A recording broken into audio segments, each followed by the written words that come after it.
Et si je vous disais que certains des aliments qui se trouvent actuellement dans votre réfrigérateur pourraient vous empoisonner lentement?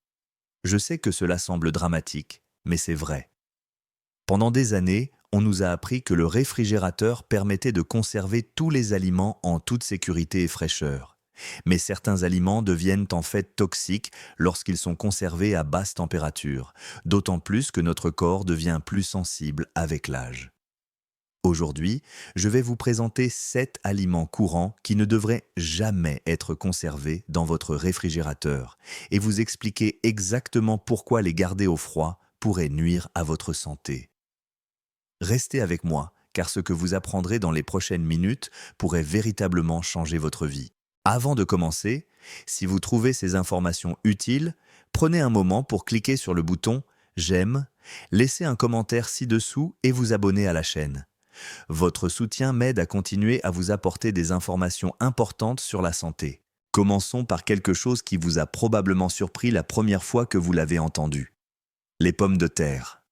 La plupart des gens pensent qu'il est tout à fait logique de conserver les pommes de terre au réfrigérateur. Après tout, nous voulons qu'elles se conservent plus longtemps, n'est-ce pas? Mais voici ce qui se passe réellement lorsque vous refroidissez ces tubercules.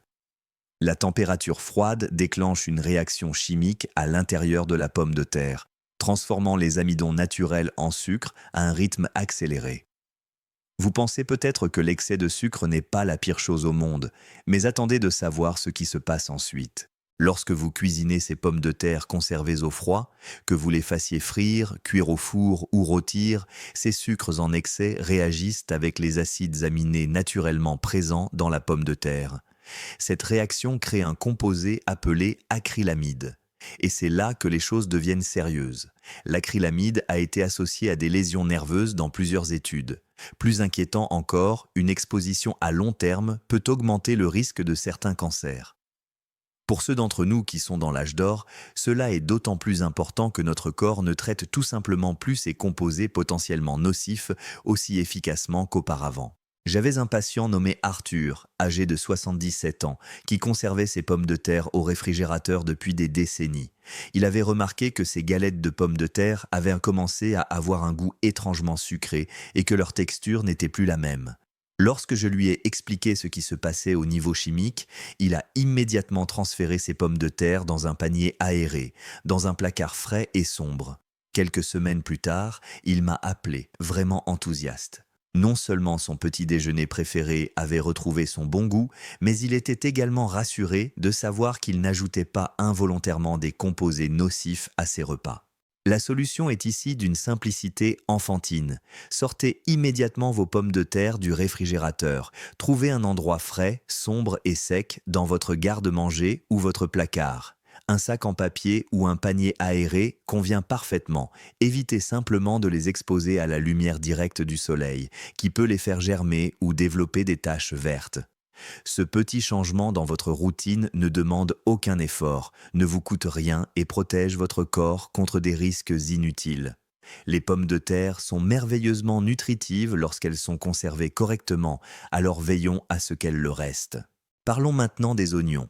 Il s'agit d'un autre aliment de base que beaucoup de gens rangent à tort dans le réfrigérateur. Je comprends tout à fait leur raisonnement. Vous pensez que conserver les oignons au frais les empêchera de germer sur le comptoir ou de ramollir trop rapidement. Mais en réalité, c'est exactement le contraire qui se produit, ce qui entraîne à la fois des résultats culinaires décevants et de réels problèmes de santé. L'environnement froid et humide de votre réfrigérateur détruit activement la structure cellulaire de l'oignon. Ces couches merveilleusement croquantes et piquantes qui donnent aux oignons leur croquant caractéristique lorsque vous les coupez. Elles deviennent molles, détrempées et souvent complètement insipides en quelques jours seulement.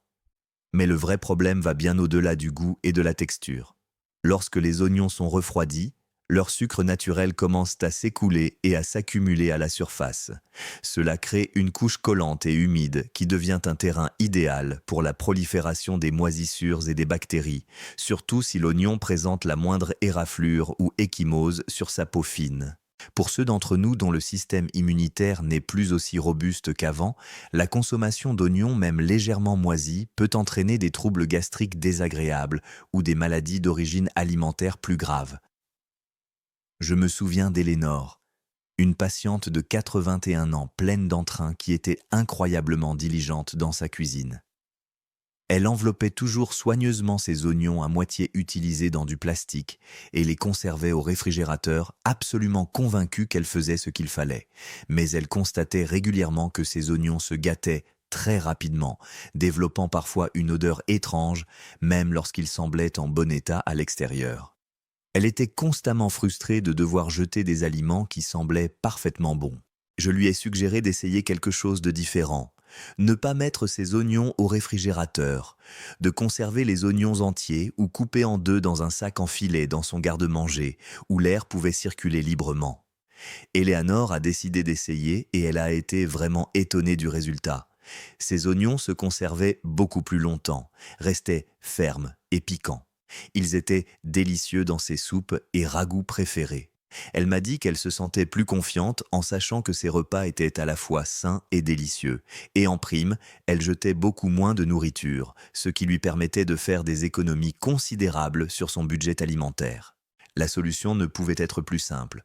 Ne conservez pas vos oignons entiers au réfrigérateur. Conservez-les dans un endroit frais, sec et sombre, bien aéré. Un sac en filet dans votre garde-manger ou un panier dans un placard bien ventilé feront parfaitement l'affaire. Ce petit changement vous évite de gâcher de la nourriture, protège votre organisme contre les bactéries indésirables et préserve la saveur merveilleuse et intense de l'oignon, rehaussant ainsi tous vos plats. Passons maintenant à l'ail. Ah, l'ail, pilier de tant de plats délicieux, cette base aromatique que nous connaissons et apprécions tous. Mais voici quelque chose qui surprend presque tout le monde. L'ail ne doit absolument jamais être conservé au réfrigérateur.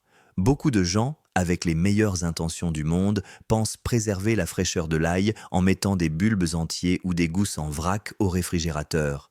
Mais cet environnement froid et humide favorise en fait un phénomène très indésirable. Il fait germer l'ail.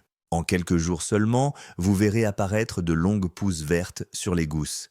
Ces pousses éliminent toute la saveur piquante et caractéristique de l'ail, laissant les gousses molles, caoutchouteuses et profondément décevantes. L'ail germé n'est pas seulement moins savoureux, il devient souvent assez amer, ce qui peut vraiment déséquilibrer vos plats préférés et rendre vos repas soigneusement préparés beaucoup moins agréables qu'ils ne devraient l'être. Mais ce n'est pas tout. L'humidité constante à l'intérieur du réfrigérateur s'infiltre dans les fines couches papyracées de l'ail, créant ainsi les conditions idéales pour la formation de moisissures. Ce qui est particulièrement délicat avec l'ail moisi, c'est qu'il ne se voit pas toujours de l'extérieur. La moisissure peut se cacher entre les gousses individuelles et ne se révéler que lorsque vous ouvrez la tête d'ail et découvrez des taches bleues ou vertes à l'intérieur. Cela est particulièrement important pour les personnes âgées. Notre système digestif a tendance à être plus sensible et manger de l'ail même légèrement moisi peut entraîner de véritables maux d'estomac ou des malaises. Au-delà des préoccupations sanitaires, c'est tout simplement du gaspillage lorsqu'une tête entière se gâte avant que vous ayez eu l'occasion d'en profiter. Je pense à Walter, un septuagénaire plein de vie qui adorait cuisiner des plats italiens riches en saveurs d'ail. Il avait l'habitude de conserver ses bulbes d'ail à l'arrière de son réfrigérateur, pensant que c'était l'endroit le plus sûr et le plus protecteur. Mais il a rapidement remarqué que des pousses vertes apparaissaient partout et qu'une odeur de moisi commençait à se répandre dans son réfrigérateur. La plupart de ces gousses d'ail étaient devenues molles et complètement inutilisables. Après avoir discuté avec lui de la manière de les conserver correctement, Walter a décidé de les placer dans un petit panier en fil de fer sur le comptoir de sa cuisine, dans un endroit frais et sec, à l'abri de la lumière directe du soleil. Le résultat fut radical. Son ail resta frais, ferme et merveilleusement aromatique pendant des semaines. Ses plats avaient un goût plus vif et plus intense, et il avait du mal à croire qu'un changement aussi minime puisse faire une telle différence. Conservez votre ail dans un endroit sec et bien ventilé, à température ambiante. Un sac en filet, un petit panier ou même simplement un bol respirant posé sur votre plan de travail ou dans votre garde-manger feront parfaitement l'affaire. En effectuant cet ajustement sans effort, vous préservez toute la saveur et tous les bienfaits remarquables de l'ail pour la santé, sans risquer la moisissure, l'amertume ou la frustration d'avoir gaspillé de l'argent et gâché des repas. Passons maintenant au pain. C'est l'un de ces aliments que nous mettons instinctivement au réfrigérateur sans y réfléchir à deux fois, surtout lorsque nous espérons le conserver un peu plus longtemps. La logique semble bonne. Le froid devrait garder le pain frais, n'est-ce pas?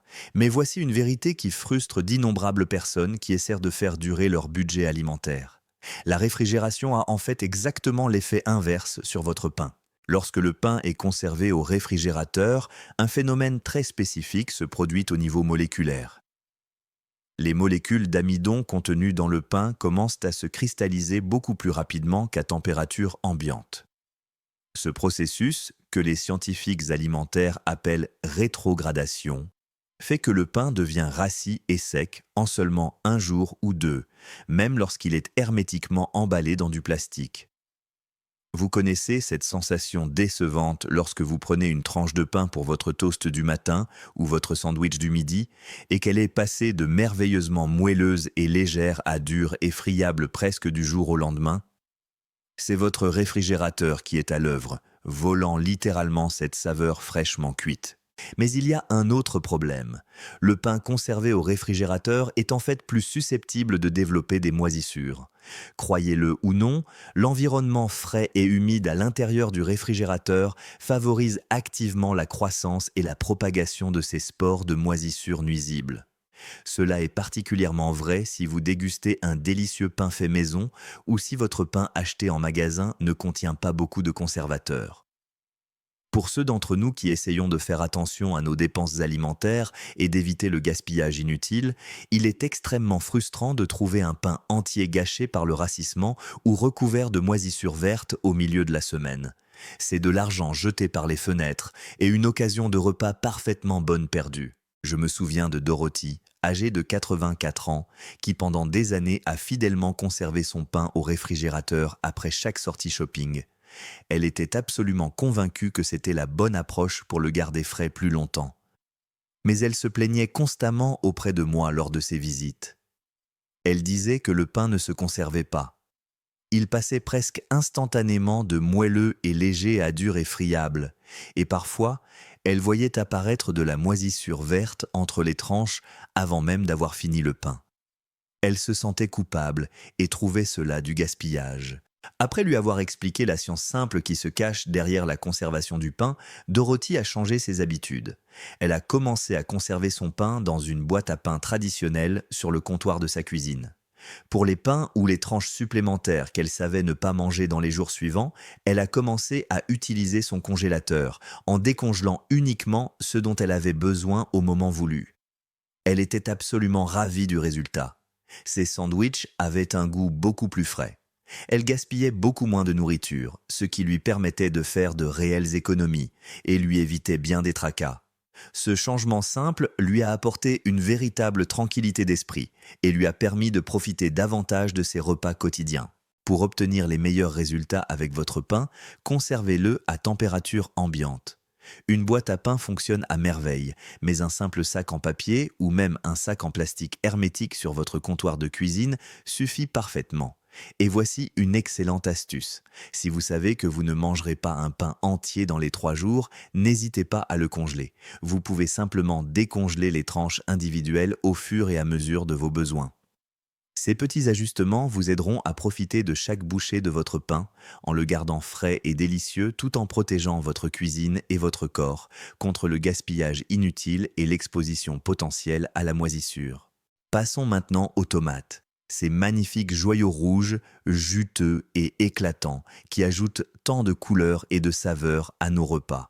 Voici quelque chose qui pourrait vraiment vous surprendre. Mettre les tomates au réfrigérateur peut en fait ruiner leur goût incroyable et leur texture agréable.